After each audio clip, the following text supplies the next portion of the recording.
Entrevista al Día con Hernán Higuera.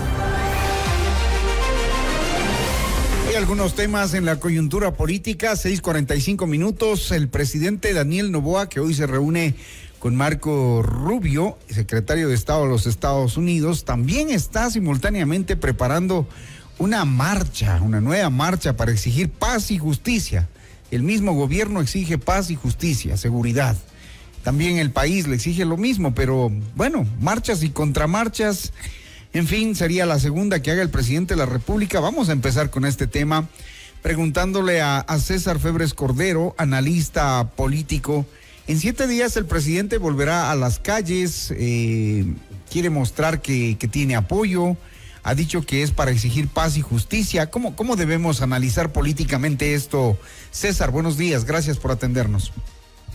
Muy buenos días, gracias a usted por la invitación y un saludo para toda su audiencia.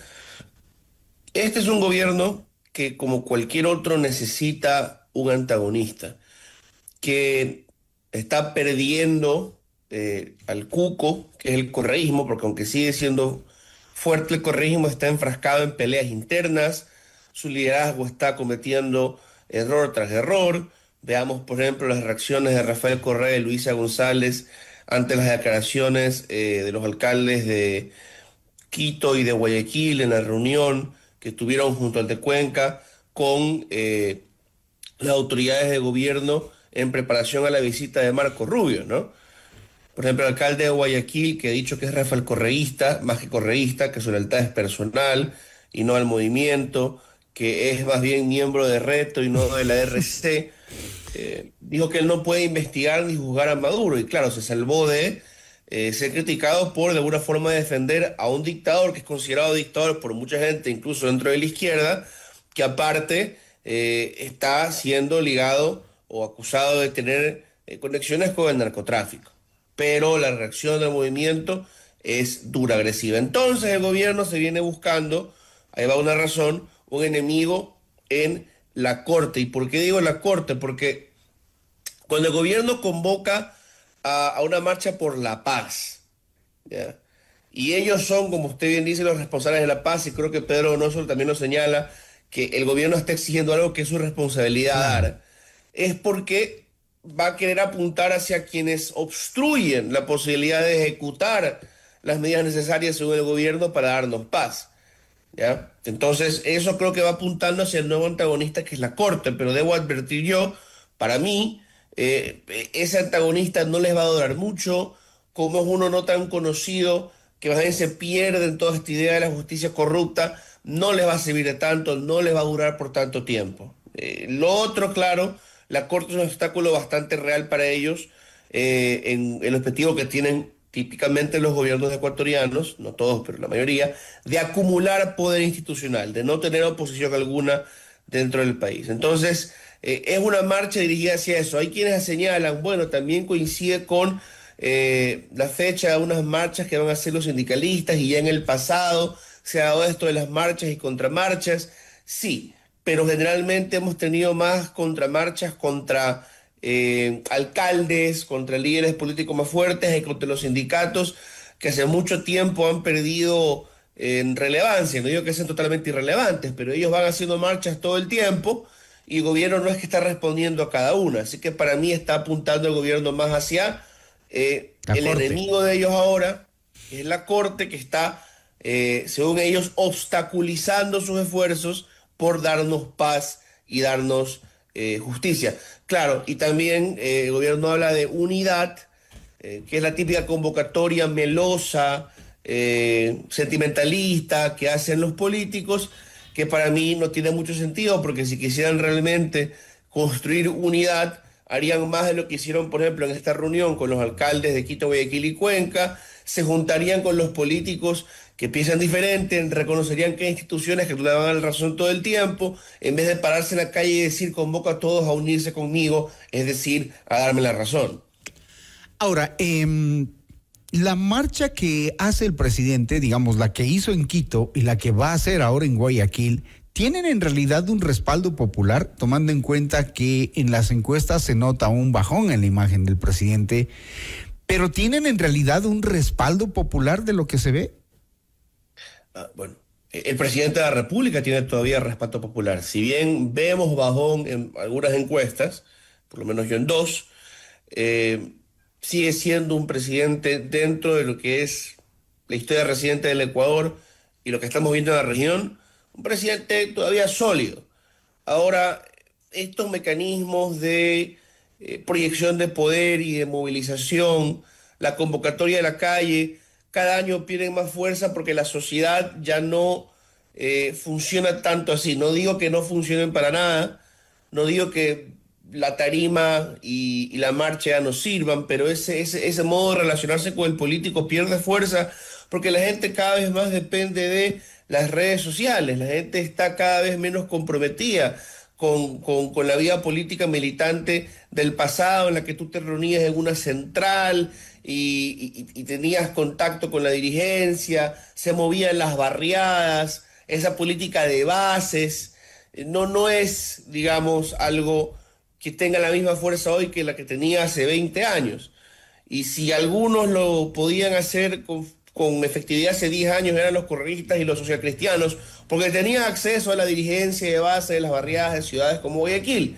Pero el presidente Noboa sí ha desplazado a mucho de lo que le pertenecía a los viejos líderes políticos, pero yo no lo veo como alguien que quiera tener o reproducir ese mismo tipo de relación con los dirigentes y con los barrios. Así que vamos a ver una marcha, pero no va a ser la marcha más multitudinaria de la historia, porque así no fue la de Quito.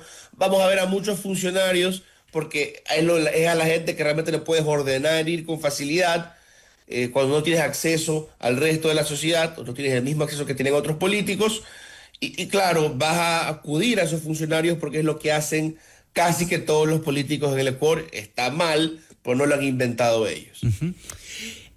Hablemos de la presencia de Marco Rubio en Ecuador. Hay mucha expectativa, el Ecuador quiere saber a cambio de qué vamos, por ejemplo, a recibir a 300 refugiados, que todavía no sabemos de qué países, en qué condiciones. Hay expectativas por el tema del comercio, hay expectativas por saber qué vamos a hacer con el tema del narcotráfico en el país. Han dicho en estos últimos días que Ecuador es el principal puerto de salida de droga.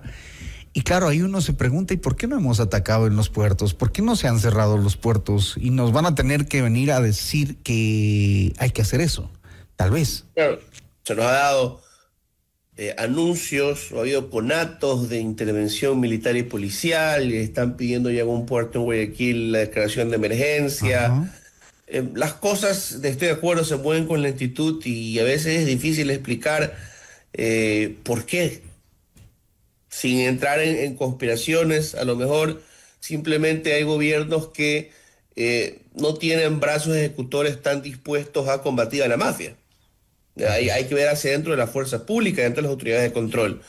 Pero también hay que pensar en esta visita de Marco Rubio en términos de que el gobierno estadounidense primero tiene que ver hacia adentro.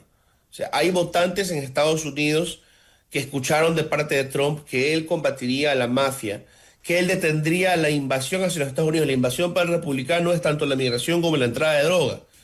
Entonces Marco Rubio viene acá a anunciar que está haciendo algo.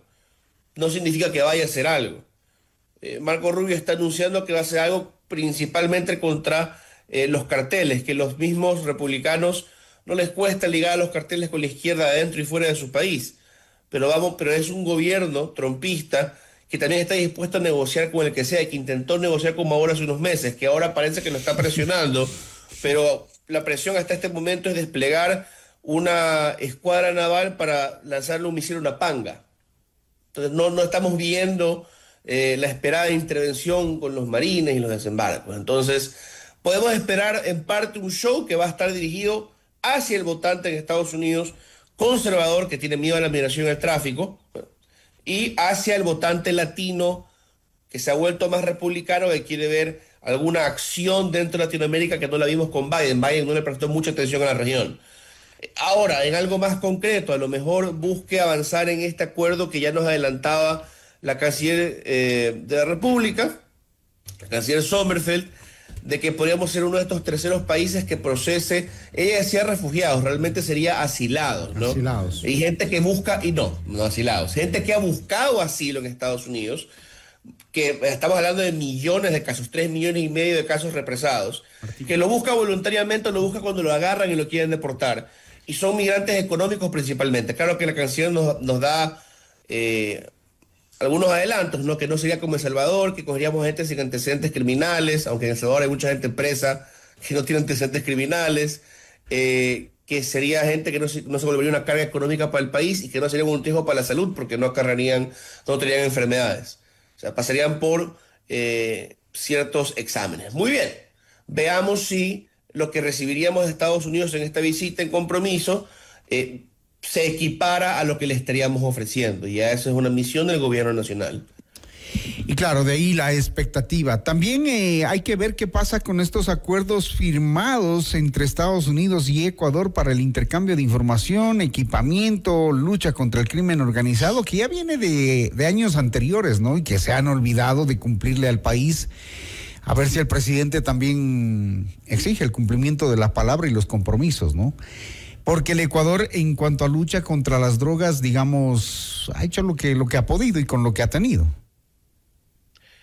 Bueno, en buena medida podemos decir que sí. Tenemos los acuerdos hay mucho más por qué cambiar, mucho más que cambiar y mucho más que hacer. Bueno, tenemos estos acuerdos firmados en la época ya de Guillermo Lasso, ¿no? Para la cooperación a nivel marítimo, que naves americanas puedan entrar y hacer operaciones acá con presencia de un oficial ecuatoriano y viceversa. Pueden ser naves ecuatorianas con presencia de un oficial norteamericano. Un acuerdo también para las intercepciones aéreas. El estatuto de fuerzas para permitir la entrada de tropas estadounidenses irregulares, movimiento de tropas estadounidenses, no unidades inmensas, sino ciertos efectivos dentro del país. Pero todo eso ya está firmado y aprobado por la Corte Constitucional, por si acaso. Todo eso ya está ahí. Entonces, de acuerdo, debería implementárselo. Ahora también hay que ver si nuestras Fuerzas Armadas han hecho el trabajo necesario, a lo mejor hay la voluntad, pero no lo han logrado concretar bien, para permitir a los estadounidenses implementar eso. O hay que ver si sí lo ha hecho y ya los estadounidenses no han querido, por falta de voluntad política, avanzar. Trabajo por hacer de cualquier forma de nuestro gobierno. Muy bien, muchísimas gracias. Entonces, a César Febres Cordero nos ha ayudado a hacer un análisis político de la situación en torno a la visita de Marco Rubio, en torno a la marcha que organiza el gobierno también por la paz y la seguridad. Y allí les dejamos a ustedes para la reflexión. Gracias, César, muy gentil. Gracias a usted, buen día. Las 6:58 a.m.